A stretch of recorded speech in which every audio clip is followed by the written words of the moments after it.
Brent Porcy at TopVelocity.net. We're going to do a pitch analysis here, Steven. We're going to pair him up with Al Hannon Miller.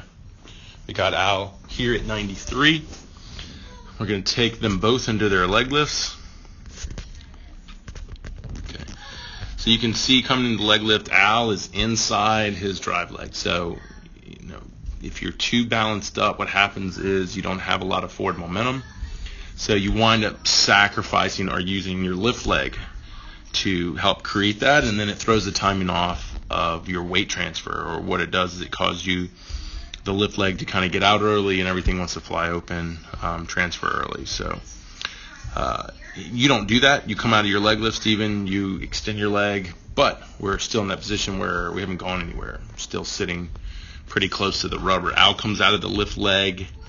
You can see he's more down the mound than you at this point. So he's got more momentum going at this point. So by the time your lift leg breaks your front hip, still not much of a stride. You can see as Al is breaking his front hip, he's in a pretty decent linear position here to accelerate that momentum into his leg drive. So you can see you're in a more vertical position. So you're not going to want to drive. You're going to want to just open and rotate your back leg around. So we could just say just kind of collapse around. I mean, maybe a little push you can see out of the ankle, but definitely not enough power to move your kind of mass. So you're hitting front foot. Your hips are rotating through, but there's really not a little momentum driving you forward at this point. You're separating, you're delaying your trunk, which is good. But, so the point is if we get more power through here, I have confidence that your trunk won't fly open or start early. You have good hip-to-shoulder separation, but you just don't have the power behind your movement. If we take out of there, you see the big drive as he opens front foot and stabilizes. So he's got a good open hip position and a very close shoulder orientation from here.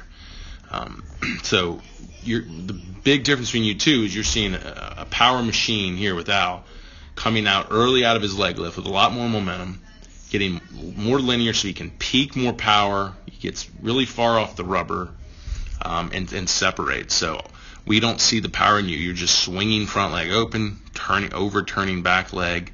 You're staying closed. You're allowing your hips to get ahead, which I like. And therefore, as you tuck and abduct your arm, you have a great finish. I mean, it'd be a big league finish from here to there, even trying to extend your leg. But everything's pretty much standing straight up because there was no linear power coming out of your lower half. You can see when Al gets abducted and finishes, he gets a similar finish as you, but a lot more power even from the front leg as it even gets more linear.